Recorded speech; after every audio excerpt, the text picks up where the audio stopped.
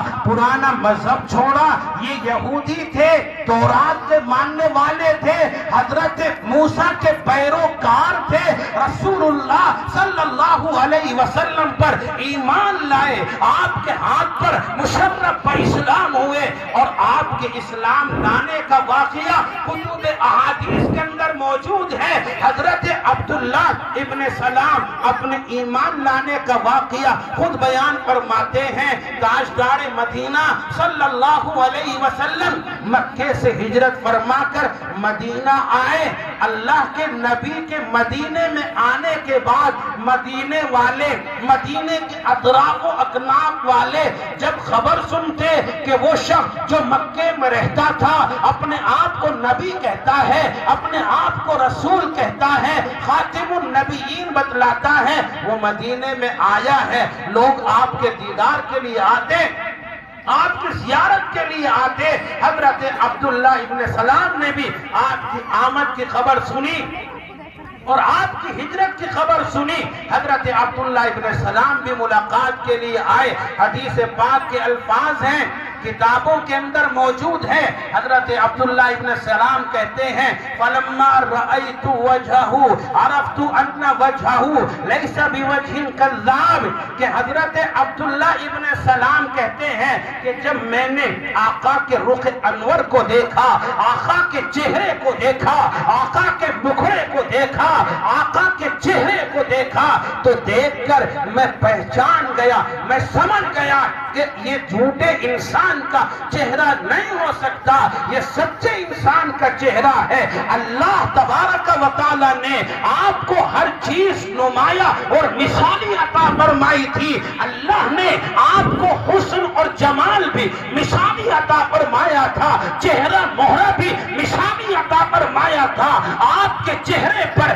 جب کسی کی نگاہ پڑتی تو دیکھنے والا سمجھ جاتا تھا، پہچان جاتا تھا کہ بابر کا چہرہ ہے۔ امام ابو داؤد رحمت اللہ علیہ نے ابو داؤد شریف کے اندر حارث بن عمر سہمی کی ایک روایت بیان کی ہے، بیان کرتے ہیں کہ تاجدار مدینہ صلی اللہ علیہ وسلم عرفات کے اندر یا منی کے اندر تشریف فرما ہے، اور اللہ کے نبی کے دیوانے، اللہ کے نبی کے پروانے، اللہ کے نبی کے مستانے آپ کے پاس آتے ہیں، آپ کی زیارت کرتے ہیں، مسئلے مسائل پوچھتے ہیں، آپ کا دیدار کرتے ہیں۔ انہی آنے والوں میں کچھ دیہات کے لوگ، کچھ عربی لوگ بھی ہیں جو تراؤ دیہات کے رہنے والے ڈھیر قسم کے لوگ ہیں۔ حدیث پاک کے الفاظ ہیں فَتَجِيءُ الْأَعْرَابُ، کہ گاؤں دیہات کے لوگ بھی آتے۔ فَلَمَّا رَأَوْا وَجْهَهُ، اور جب اللہ کے نبی کے چہرے کو وہ دیکھتے، اللہ کے نبی کے مکھڑے کو دیکھتے، قالوا ھذا وجہ مبارک، اپنی زبان سے ایک ہی بات بولتے تھے، یہ کوئی بابر کا چہرہ ہے، یہ برکت والا چہرہ ہے، یہ جھوٹا چہرہ نہیں ہے۔ اللہ نے آپ کو چہرہ، اللہ نے آپ کو مکھڑا، اللہ نے آپ کو رخ انور بھی ایسا عطا فرمایا تھا کہ دیکھنے والا دیکھ کر سمجھ جاتا تھا کہ کوئی عظیم فرد ہے انسانیت کا، کوئی عظیم انسان ہے، عظیم شخصیت ہے۔ حضرت عبداللہ ابن سلام کہتے ہیں فَلَمَّا رَأَيْتُ وَجْهَهُ عَرَفْتُ أَنَّ وَجْهَهُ لَيْسَ بِوَجْهٍ كَذَّابٍ، جب میں نے آقا کو دیکھا تو دیکھ کر میں پہچان گیا کہ کسی جھوٹے انسان کا چہرہ نہیں ہے۔ اللہ کے نبی کو دیکھ کر آپ کے گرویدہ ہو گئے، آپ پر فریفتہ ہو گئے، کلمہ پڑھا مسلمان ہو گئے، دائرہ اسلام میں داخل ہو گئے۔ مگر میرے بھائیوں، عالم تھے، تورات کے جاننے والے تھے، اپنے قبیلے کے سردار کے بیٹے تھے، کلمہ پڑھ کر مشرف اسلام تو ہو گئے، مگر رسول اللہ سے 3 سوالات کر بیٹھے۔ ایک سوال حضرت عبداللہ ابن سلام نے کیا کہ یا رسول اللہ آپ یہ جواب مرحمت فرمائیے، اس سوال کا جواب دیجئے کہ حضرت یعقوب نے اپنے اوپر کس چیز کو حرام کیا تھا، اپنی مرغوب اور چہیتی غذا کو کس لیے لیے حرام کیا تھا؟ آپ اس کا جواب ارشاد فرمائیے۔ دو سوال اور کیے، ان کا جواب مانگا۔ حضرت نبی اکرم صلی اللہ علیہ وسلم نے پہلے سوال کا جواب دیا اور یوں ارشاد فرمایا، عبداللہ حضرت یعقوب علیہ السلام جن کا دوسرا نام اسرائیل ہے، ابراہیم کے پوتے ہیں، اسحاق کے بیٹے ہیں، اسرائیل اور یعقوب دو نام ہیں۔ حضرت یعقوب کو ایک بیماری لاحق ہو گئی تھی، عرق النساء کا درد آپ کے جسم کے اندر پیدا ہو گیا تھا۔ حضرت یعقوب نے منت مانی کہ اگر اللہ تعالیٰ مجھے اس بیماری سے نجات دے دے، چھٹکارا دے دے، تو میں اپنے لیے جو سب سے مرغوب غذا ہے، سب سے چہیتا کھانا ہے، میں اس کو اپنے لیے ممنوع کر لوں گا، حرام کر لوں گا۔ حضرت یعقوب کو اللہ تبارک و تعالیٰ نے بیماری سے نجات دے دی، چھٹکارا دے دیا۔ ان کے نزدیک اونٹ کا دودھ اور گوشت مرغوب غذا تھی، منت کے مطابق اپنے اوپر یہ چیز حرام کر لی۔ میرے بھائیوں، ایک بات ذہن میں رکھتے چلے، ایک بات کی وضاحت سنتے چلے کہ اللہ تبارک و تعالیٰ نے جن چیزوں کو حرام کیا ہے، جس شریعت میں جو چیزیں حرام کی گئی ہیں، کبھی بھی کسی دور کے اندر بھی اللہ نے کسی نبی کو، کسی نبی کے امتی کو، کسی نبی کی قوم کو یہ اجازت نہیں دی کہ قسم کھا کر، منت مان کر اپنے لیے حرام چیز کو حلال کر لے۔ اللہ نے جسے منع کیا ہے اسے اپنے لیے حلال کر دانے، کسی بھی شریعت میں اس کی اجازت نہیں رہی۔ ہاں، یہ اجازت تھی پہلی شریعتوں میں کہ آدمی منت مان کر، قسمیں کھا کر کسی حلال چیز کو اپنے اوپر حرام کر لے، اس کی اجازت ہوا کرتی تھی، مگر اس شریعت میں یہ اجازت بھی ختم کر دی۔ حضرت یعقوب نے منت مانی، اپنے لیے حرام کر لی، مگر اس شریعت میں اس کی اجازت نہیں۔ حلال چیزوں کو حرام کرنے کی قسمیں کھا کر، منتیں مان کر کوئی اگر حرام کرے، اپنے لیے ممنوع قرار دے، تو اس قسم کا توڑنا لازم ہے، خالص ہونا ضروری ہے، اور اس حلال کام کو کرے جس کو ختم کیا ہے، جس کو اپنے لیے ممنوع قرار دیا ہے۔ میرے بھائیوں، آج امت مسلمہ میں جہاں اور خرابیاں ہیں اور جرائم پائے جاتے ہیں، نافرمانیاں پائی جاتی ہیں، ایک چیز یہ بھی پائی جاتی ہے کہ آج ہم قسمیں کھاتے ہیں، منتیں مانتے ہیں، اور منتیں قسمیں کھا کر کے اپنے لیے حلال چیز کو حرام کر لیتے ہیں۔ قسم کھا لی، دنیاوی رنجش ہے، دنیاوی معاملہ ہے، دنیاوی آپسی خالش ہے، اور قسم کھا لی، اللہ کی قسم اپنے باپ سے گفتگو نہیں کروں گا۔ باپ قسم کھاتا ہے، اللہ کی قسم اولاد سے میں بول چال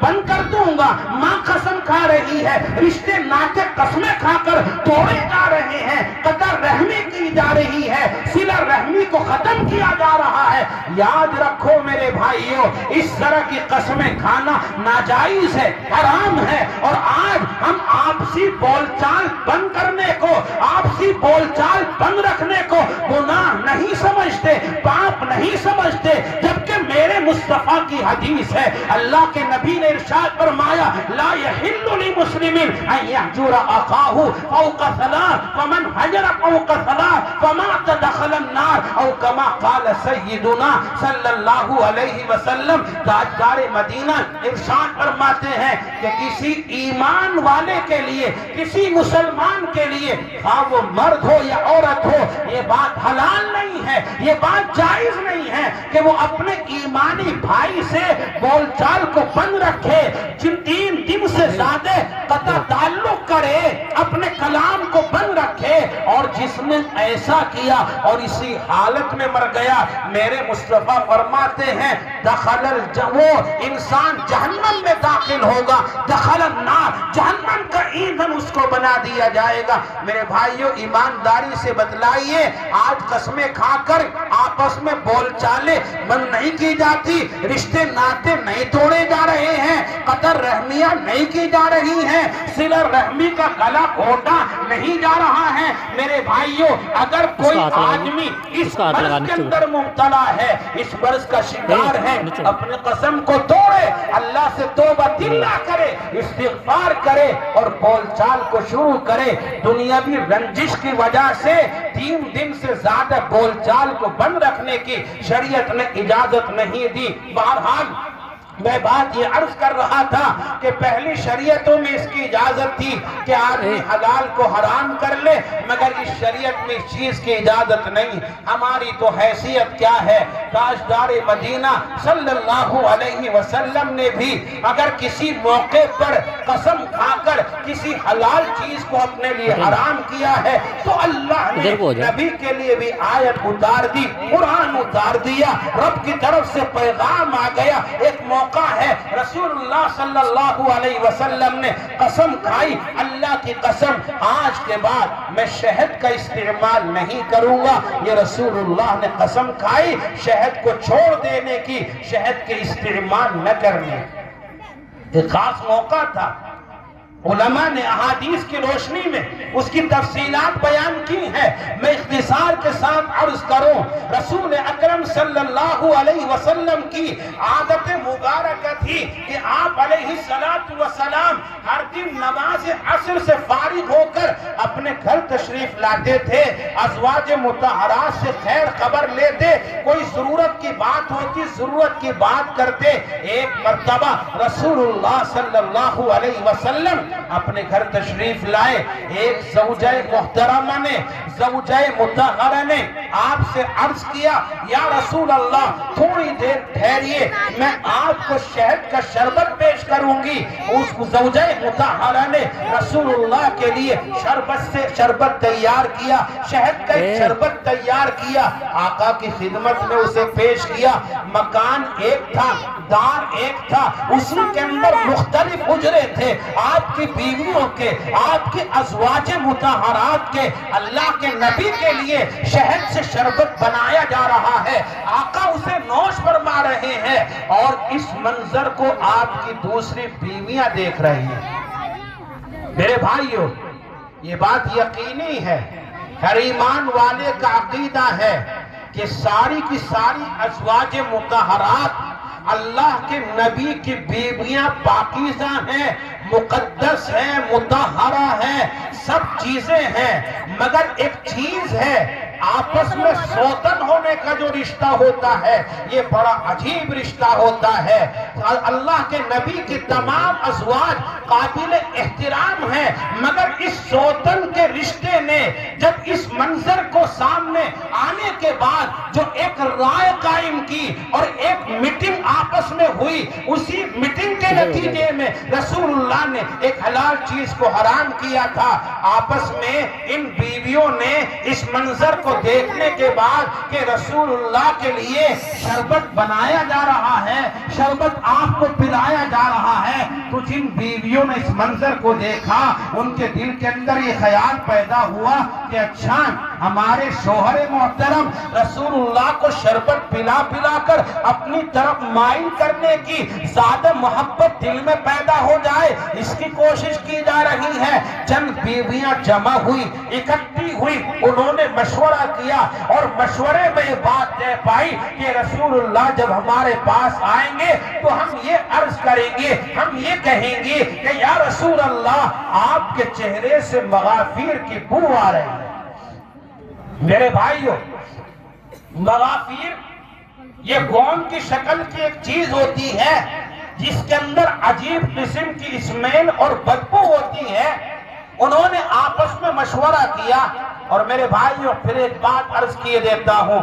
کہ یہ آپس میں اسی سوتن ہونے کی وجہ سے یہ بات طے کی گئی تھی، ورنہ آپ کی ازواج جانتی تھی کہ رسول اللہ کے چہرے مبارک سے، رسول اللہ کے منہ سے بدبو پیدا ہو، اس کا تصور بھی نہیں کیا جا سکتا، اس کا خیال بھی دل میں نہیں لایا جا سکتا۔ رسول اللہ صلی اللہ علیہ وسلم تو انتہا درجہ ظریف نظیف واقع ہوئے تھے، پاکیزہ واقع ہوئے تھے۔ اللہ کے نبی مسواک کا اتنا اہتمام کیا کرتے تھے، آپ اٹھائیے احادیث کی کتابیں، رسول اللہ سوتے وقت مسواک فرماتے، اٹھتے وقت مسواک فرماتے، نماز کے وقت مسواک فرماتے، وضو کے وقت مسواک فرماتے۔ اور تو اور روایت کے اندر تذکرہ ہے کہ رسول اللہ مجمع عام کے سامنے ہوتے اور مجمع سے بات کرتے ہوئے ہوتے، عوام الناس کی محفل میں ہوتے اور محفل سے فارغ ہو کر اپنے گھر تشریف لے جاتے تو گھر میں جاتے وقت مسواک کا اہتمام فرمایا کرتے تھے۔ محدثین عظام نے جب اس حدیث پاک پر قلم اٹھایا تو لکھا کہ اللہ کے نبی مجمع سے اور لوگوں سے ملاقات کر کے گھر جا رہے ہیں، مسواک کیوں فرما رہے ہیں؟ محدثین عظام نے جواب دیا کہ باہمی اختلاط کی وجہ سے کہیں منہ کے اندر کسی قسم کی بو پیدا نہ ہو گئی ہو اور اس بو کے ساتھ میں گھر میں جاؤں، میری بیویوں کو تکلیف ہو، میری بیویوں کو اذیت ہو، میری ازواج کو تکلیف اور اذیت کا سامنا کرنا پڑے۔ اس لیے رسول اللہ صلی اللہ علیہ وسلم گھر میں داخل ہوتے وقت بھی مسواک کا اہتمام فرمایا کرتے تھے۔ وہ تو آپس میں ایک مشورہ کر لیا تھا، مشورے کے تحت ایک بیوی کے پاس پہنچے، کہنے لگی یا رسول اللہ آپ کے چہرے سے مغافیر کی بو آ رہی ہے۔ آقا مدنی نے ارشاد فرمایا اللہ کی بندی، میں نے مغافیر کا استعمال نہیں کیا، بدبودار چیز کا میں نے استعمال نہیں کیا، یہ بدبو کیوں آ رہی ہے؟ اللہ کے نبی نے یہ جواب دیا۔ بیوی کہنے لگی نہیں یا رسول اللہ آپ کے چہرے سے مغافیر کی بو آ رہی ہے۔ اللہ کے نبی نے ارشاد فرمایا کہ میں تو ابھی شربت پی کر کے آیا ہوں، شہد سے تیار کیا ہوا شربت استعمال کر کے آیا ہوں۔ بیوی نے جواب دیا کہ یا رسول اللہ ہو سکتا ہے جس شہد کا آپ استعمال فرما کر کے آئے ہیں اس شہد کی کوئی مکھی مغافیر پر جا کر کے بیٹھی ہو، عرق چوسا ہو، جتھے میں لا کر کے ڈال دیا ہو۔ ایک دنیا کا معاملہ تھا، دنیاوی چیز تھی، اللہ کے نبی کو پتا نہیں تھا۔ حالانکہ شہد کا ایک مضبوط نظام ہے، شہد کی کوئی مکھی اگر کسی بدبودار چیز کا عرق چوس کر لاتی ہے، زہریلی چیز کا عرق چوس کر کے لاتی ہے تو چھتے پر ایک حارس ہوتا ہے، ایک نگراں ہوتا ہے، وہ اس کو چیک کرتا ہے۔ اگر پاتا ہے زہریلا عرق چوس کر کے لائی ہے، بدبودار عرق چوس کر کے آئی ہے تو وہ حارس، وہ نگراں اس کو وہیں پر ختم کر دیتا ہے، ہلاک کر دیتا ہے۔ اللہ نے ایک مضبوط اور مستحکم نظام شہد کا بنایا ہے، تبھی تو اللہ نے فرمایا فیہ شفاء للناس، اس کے اندر لوگوں کے لیے شفا ہے، امراض کا علاج ہے۔ بہرحال رسول اللہ نے کہا کہ ہو سکتا ہے شہد ہی بدبودار ہو گیا ہو۔ یہاں سے دوسری بیوی کے پاس پہنچے، وہاں بھی مشورے کے مطابق یہی کہا گیا۔ کئی بیویوں نے جب اس انداز کی گفتگو کی، اللہ تبارک و تعالی نے، اللہ کے نبی صلی اللہ علیہ وسلم نے اس موقع پر قسم کھائی تھی، اللہ کی قسم میں آج کے بعد شہد کا استعمال نہیں کروں گا۔ کون ہے؟ صاحب کتاب ہیں، صاحب شریعت ہیں، ہم سب کے آقا و مولا ہیں، حبیب رب دو جہاں ہیں، قسم کھا کر ایک حلال چیز کو حرام کر رہے ہیں۔ رب کو یہ بات گوارا نہ ہوئی، اللہ تبارک و تعالی نے جبرائیل امین کو بھیجا اور ارشاد فرمایا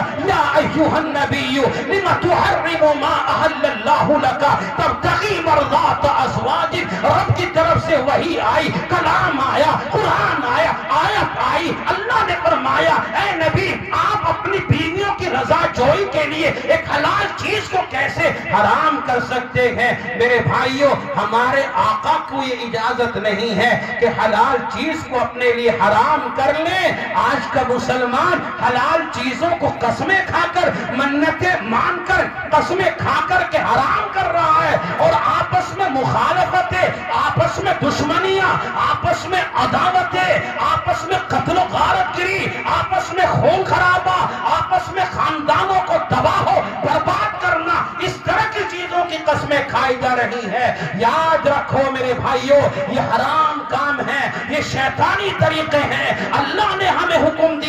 ادخلوا فی السلم کافہ، کلمہ پڑھا ہے تو طریقہ اسلامی ہو، تہذیب اسلامی ہو، کلچر اسلامی ہو، تمدن اسلامی ہو، تجارت اسلامی ہو، سیاست اسلامی ہو، ثقافت اسلامی ہو، زراعت اسلامی ہو، ملازمت اسلامی ہو، جب تک ہمارا ہر کام اسلام کی تعلیمات کے مطابق نہیں ہوگا تو ہم سمجھیں گے کہ شیطان کے راستے پر چل رہا ہے۔ نمازوں کا پڑھنا دین نہیں ہے، نمازوں کا پڑھنے کا نام دین نہیں ہے، چند روزوں کے رکھنے کا نام دین نہیں ہے، بلکہ ایک اسلام مکمل دستور حیات ہے، ضابطۂ حیات ہے، قانون الہی ہے جو ہمیں اٹھنے کا، بیٹھنے کا، کھانے کا، پینے کا، سونے کا، جاگنے کا، کھیتیوں میں،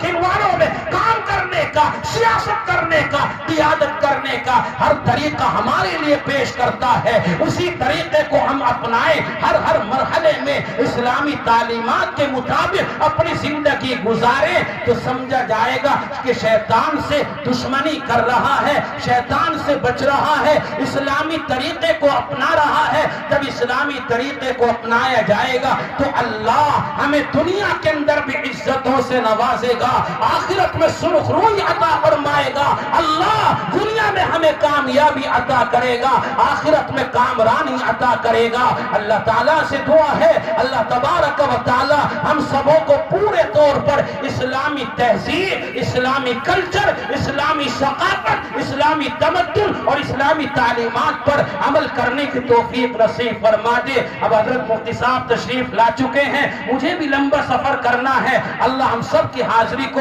اپنی بارگاہ میں قبول فرما لے۔ وآخر دعوانا ان الحمدللہ رب العالمین۔